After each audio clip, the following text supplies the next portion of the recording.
Okay, in this lesson we're going to start Unit 1213. So moving on from 1011. In 1011 we learned how to create scatter plots and draw lines of best fit, and then determine some information from those lines of best fit. In 1213 we're going to start to look at linear functions. How do we know whether they're linear or not? How do we identify that?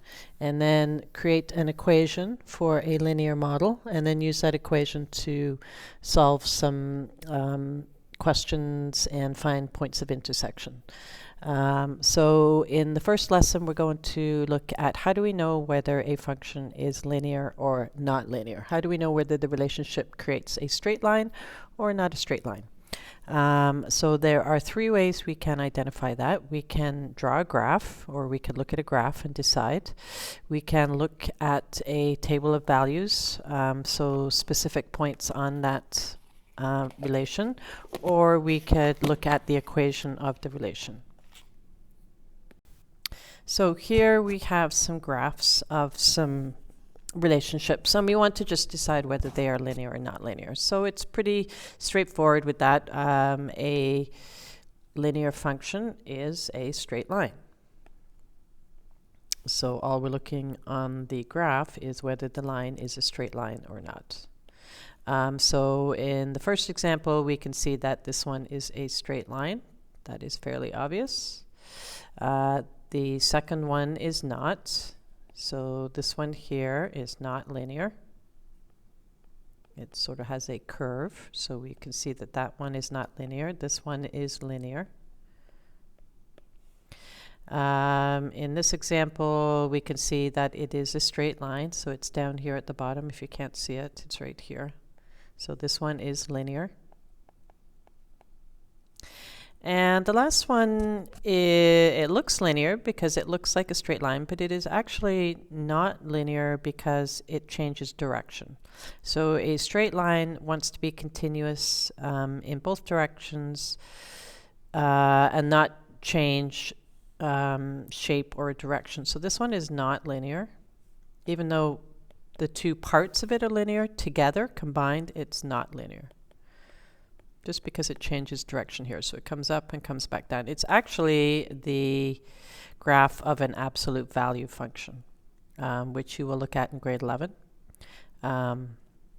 So it is considered a non-linear graph. So it has to be a continuous line, straight line, going in both the positive and negative direction without changing direction. We can also look at a table of values. So let's say here we have a perimeter of a rectangle.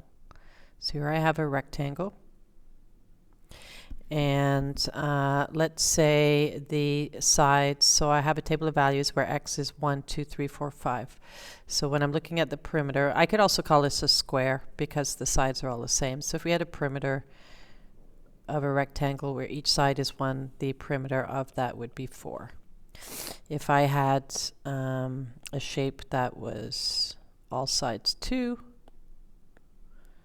then the perimeter would be 8, right? 2 plus 2 plus 2. If I had a perimeter where all sides were 3, 3, 6, 9, and 12. If they were 4, it would be 16. If they were 5, it would be 20. So if I was graphing this on a line here, the perimeter of 1 is 4, so it'd be there. Perimeter of 2 is 8, be about there. Perimeter of 3 is 12, be approximately there. 4 is 16, approximately there, and 5 is 20. So I could see that they make a straight line, and I could have measurements in between. It is a continuous function, so I could draw a line through those points. So I can see that that is a linear function. Now, how do I know this from the table of values? Let's say I just had the table of values. So what we want to look at is the first differences. So I'm just going to move this table down here. I'll just do it vertically. So we had shape 1, 2, 3, 4, and 5. So the perimeter was 4, 8, 12, 16, and 20. And what do we want to look at is these, what we call first differences. or finite differences. And all we're doing is subtracting the y values. So we're going to take a y value 8 and we're going to subtract the y value before it. I want to find out the difference in how y is changing.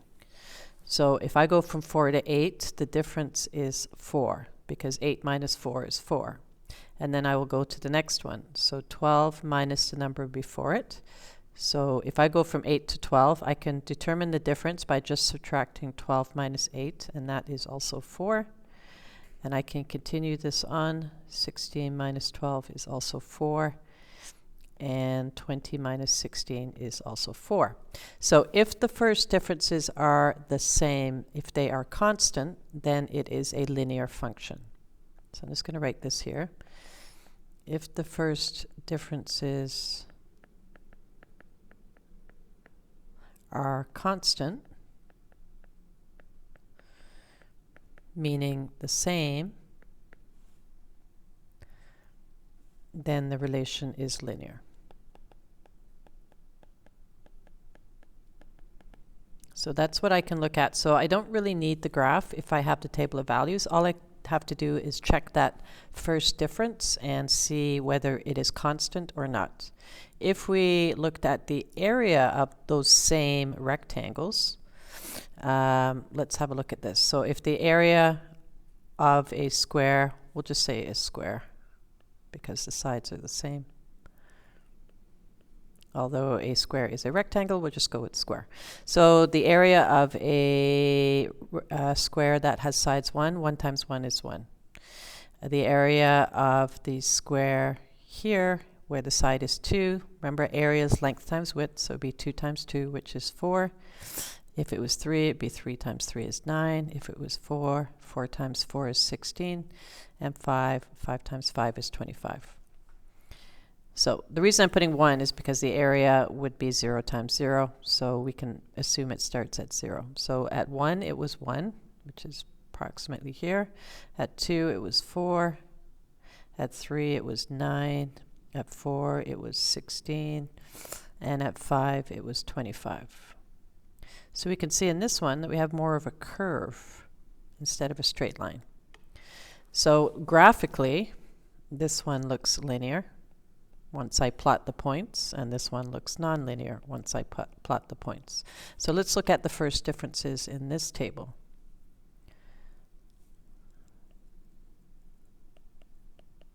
So we have the same values for x, 1, 2, 3, 4, 5. The area was 1, 4, 9, 16, and 25. And then we'll calculate those first differences.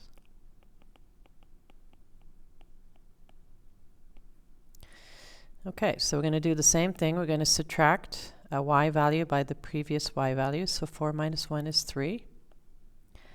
9 minus 4 is 5. 16 minus 9 is 7. And 25 minus 16 is 9. So we can see that the first differences are not the same.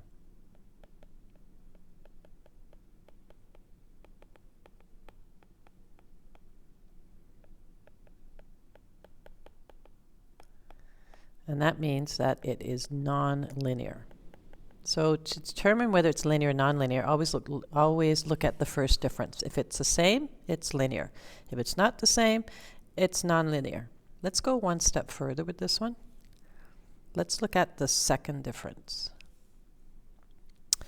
So I'm just going to erase this here so I can save a little bit of room here. So let's call this the first differences. Let's say if we did it again. And let's do the second differences, because we can continue to do this. We can do the third difference, the fourth difference, and so on. So let's do the second difference. Let's do it again. So 5 minus 3 is 2. 7 minus 5 is 2. And 9 minus 7 is 2.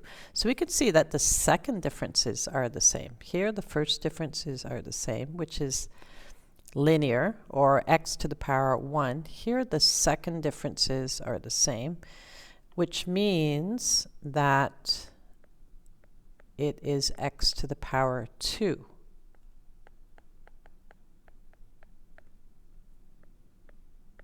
So the number of times you have to do the differences to get the same number, it tells you the exponent on the function. This one says that it is x to the power 2 because I had to do the first differences twice to get the same value. So this graph is actually y equals x squared.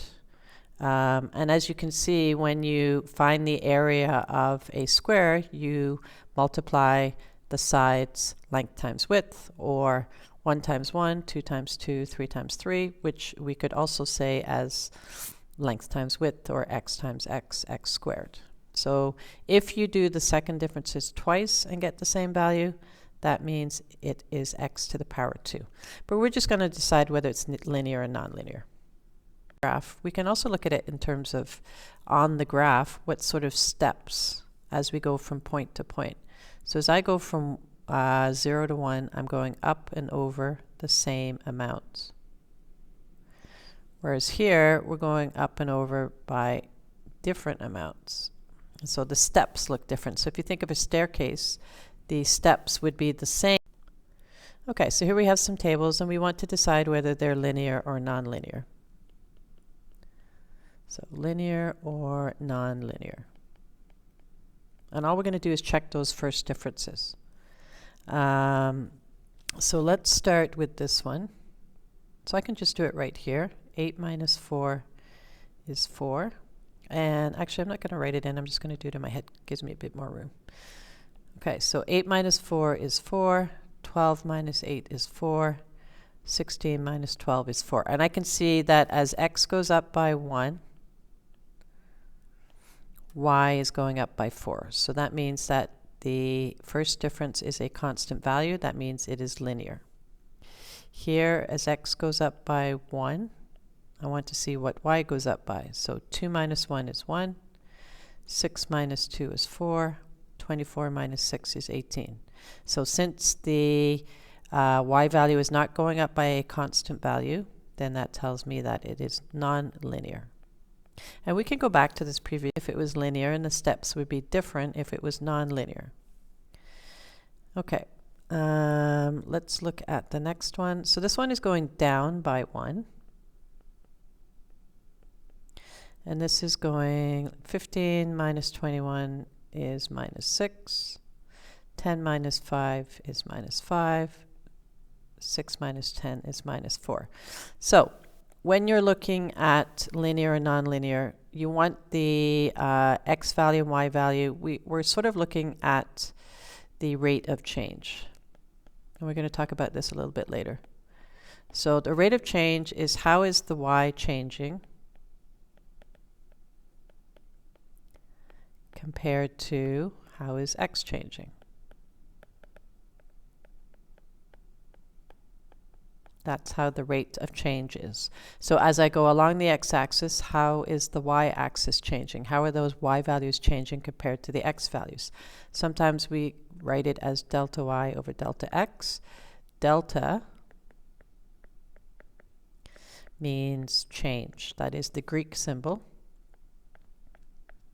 for change. So sometimes we shorten it to delta y over delta x, or we look at the difference in the y's over the difference in the x's. So y2 minus y1 means I am comparing 2 points. So I'm comparing the point in the y value in point 2. So let's call this point 1, and we'll call this point 2. So that's what the 1 and 2 mean. It means I'm picking 2 points on my relation, and I'm looking at the difference in the y's. So I'm subtracting y2 minus y1, which is what we're doing up here. 8 minus 4 is 4. That's taking the y value in point 2 and the y value in point 1. So let's just write it out here. So 0, 1, or 0, 4 was the first point, and 1, 8 was the second point, for example, in that table 3. So all I'm doing is calling this one point 1, and I'm calling this one point 2. And I'm taking the difference in the y values. So I'm taking the y value of 0.2, which is 8, subtract the y value of 0.1, which is 4, and then I'm taking the x value of 0.2, which is 1, minus the x value of 0.1, which is 0. And the reason I'm labeling them as 0.1 and 0.2, because I want to go in the same direction when I subtract those points.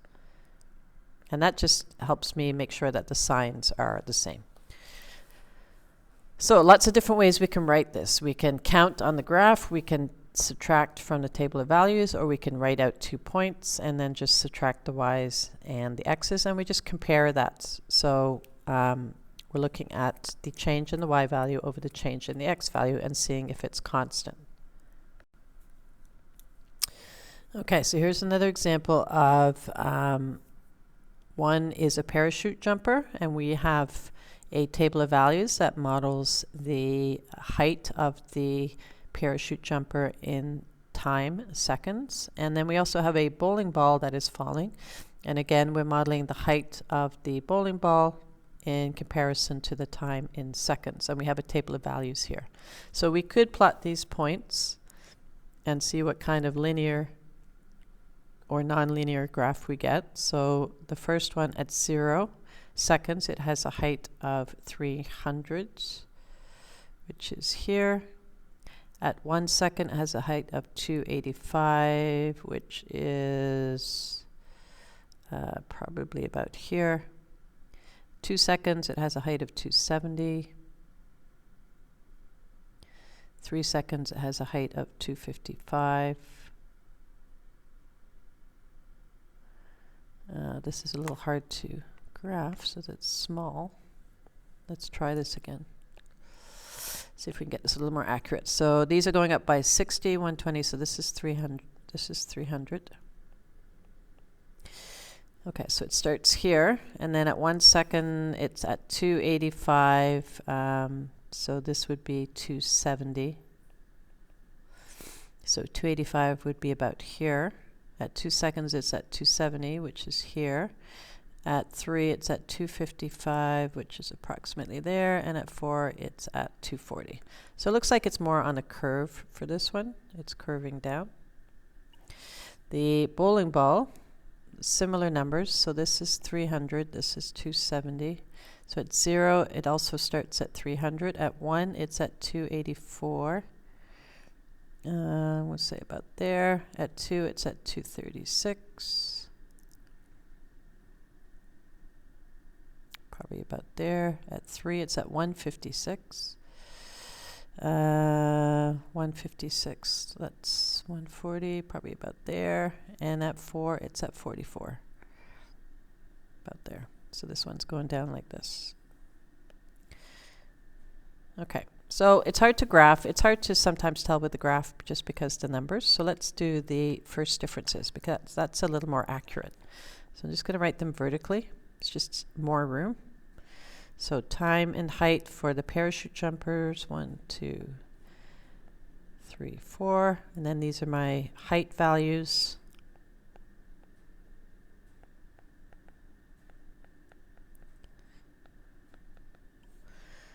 Okay, so if I look at the change in x, it's going up by 1 second. And if I look at the change in y, so 285 minus 300 is minus 15. 270 minus 285 is minus 15. 255 minus 70 is minus 15. And 240 minus is minus 15. So I'm looking at the rate of change. So I can see that those first differences are the same compared to the x value. So it is linear. The first differences are the same. If I wanted to find the rate of change of this parachute jumper, I could do the difference in the y over the difference in the x. So the difference in the y is constant at minus 15. The difference in the x is constant at 1. And so the rate of change is that the parachute jumper is falling at a distance of 15 feet per second. And the negative tells me that he's falling, right? Because it's going down, it's decreasing. If I look at the bowling ball, we'll make our table of values here. So this graph probably should be linear. So let's erase that. This graph probably should be more linear. So I was making an assumption there. So again, 0, 1, 2, 3, 4, 300, 284, 236, 156, and 44. So again, I'm going to find those differences. So the time is going up constantly by 1 second. And then 284 minus 300 is minus 16. Let's get our calculator here. So 236 minus 284 is minus 48.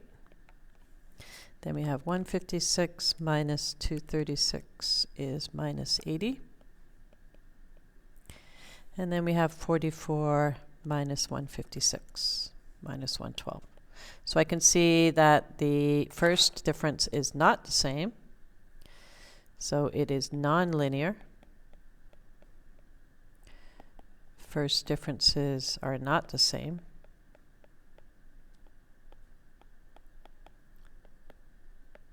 And I'm not going to calculate the rate of change because it's not constant. It's going to change at each second. So the rate of change between 0 and 1 seconds is going to be minus 16 over 1. The rate of change between 1 and 2 seconds is going to be minus 48 feet per second. The rate of change between 2 and 3 seconds is going to be minus 80 feet per second. So you can see that the rate of change is different between 0 and 1, 1 and 2, 2 and 3, and 3 and 4. So I'm not going to calculate the rate of change. I would need to know specifically when you wanted to calculate that over what time period. Whereas in the parachute jumper, he is falling at a constant rate of change, so I could calculate that because it's the same every time. Okay, we can also look at equations and determine whether they're linear or nonlinear. So here I have an equation given, and remember an equation is a pattern, right, or a rule for a relationship. So this y equals negative 3x plus 5 is a rule saying that whatever x value is, I can calculate or determine the y value by multiplying the x value by negative 3 and adding 5. So I could make a table of value by just putting in some points for x and figuring out what y is. So for example, if x was negative 1, I would just say x is negative 1, and I could determine y. So negative 3 times negative 1 is 3, plus 5 is 8. And then I could say, what if x was 0? So negative 3 times 0, 0 plus 8, or plus 5 is 5. And then I could say, what if x was 1? So I could pick any value for x and just plug it into the equation or the rule to find out what the y value is. And let's say I'll decide x is 2. So negative 6 plus 5 is negative 1. So those are some values for y. You can pick whatever you want for x. You just want to pick a few values to put in that table, and then we could graph it. So we could look at the finite differences from here. 5 minus 8 is negative 3. 2 minus 5 is negative 3. And negative 1 minus 2 is negative 3. So we can see that the first difference is constant.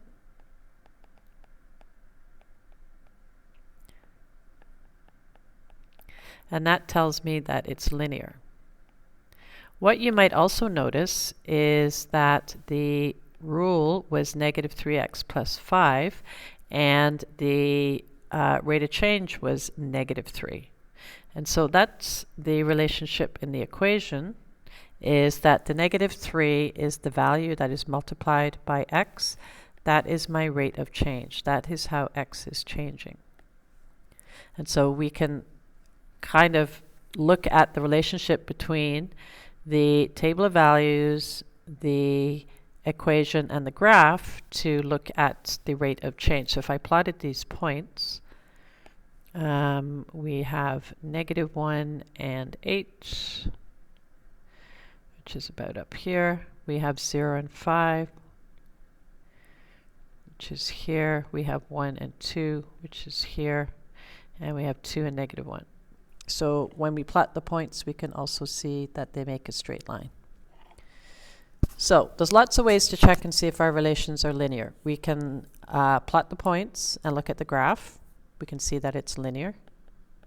We can make a table of values and look at those first differences. If it's the same, we know it's linear. If it's not the same, we know it's nonlinear. And then in an equation, we can see that there's only one x for one y. And so the equation of a linear function is going to have the formula y equals mx plus b. You'll see that there's one x and one y. On x, there's no square. It's just 1 to power 1. And then m is the rate of change. And we'll look at this in more detail in the next lesson. This is how the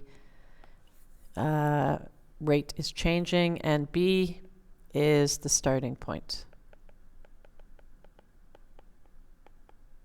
And you can see here it's at 0.5. You can see on the graph that's the starting point at 0. And so there's 3 ways to look at linears. We can look at tables of values and check those first differences. We can plot the points on a grid and see if it's straight or not. Or we could see if it's in the form y equals mx plus b, where we have one x and one y. Okay, so here when I'm looking at the equation 2x plus y, it follows the formula mx plus b. There's one x, one y. So that tells me it's a linear function. I can again pick some points to make a graph. So the pattern is 2 times x. So if x is -1, and then add 1, that gives me -1. And then we're going to pick a value of 0. That gives me a value of 1. We're going to pick a value of 1.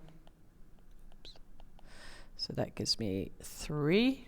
And then we're going to pick a value of 2. That gives me 5. If I plot these points, it looks something like this. -1, 1, 0, 1, 1, 3, and 2, 5. Looks something like that. So when I plot the points, it looks like it's linear. And I could check those first differences. 1 minus the number before it, which is -1. So remember, a negative and a negative makes a positive. So 1 plus 1 is 2. 3 minus 1 is 2. 5 minus 3 is 2. So that first difference is the same, which makes it linear. I can also see in my equation it is 2x plus 1. The rate of change is 2, which is also my first difference, right? The first difference is also the rate of change. It's how the y is changing compared to the x. And you can see in the equation that there is a 2 in front of the x, which is indicating the rate of change. Okay, let's look at this one. So this one says x to the power 2. That tells me that it's nonlinear because x is squared. So that tells me that's not going to be a straight line. It's not in the form y equals mx plus b. So it's not a straight line because there's a power 2 on it. So if I put in some values for x, it's -1 squared minus 2. So -1 squared is -1 times -1, which is +1, and then minus 2 is -1. Then I have 0 squared minus 2, which is -2. Then I have 1 squared minus 2, which is -1. And then I have 2 squared minus 2, which is 2. So when I look at those first differences, -2 minus -1, which is like adding 1, a negative and a negative is a positive. So -2 plus 1 is -1. -1 minus -2 is -1 plus 2, which is 1. And then 2 minus -1 is 2 plus 1, which is 3. So I can see that that first difference is not the same, which tells me it's nonlinear. Remember, we talked about previously, if you did the second difference, if it's squared, the second difference should be the same. So 1 minus negative 1 is 2, and 3 minus 1 is 2. So you can see that second difference is the same. So let's just put these numbers in here. And then the graph would look like this. -1, -1, 0, -2, 1, -1, and 2, 2. So it's going to look something like this. So anything to x to the power 2 has this curve. It's called a parabola. That's the shape. It's a curve. It's nonlinear. And we'll look at those more in grade 10. Okay, so that's an introduction to linear and nonlinear. So there's 3 ways to determine whether it's linear or not. You can look at the graph just by a visual check to see if it's a straight line. You can look at the table of values and look at the first differences. If the first differences are the same, it's linear. If they're not the same, it's not linear. And we can look at the equation. If it's linear, the equation has to be in the form y equals mx plus b, and that indicates that it is a straight line.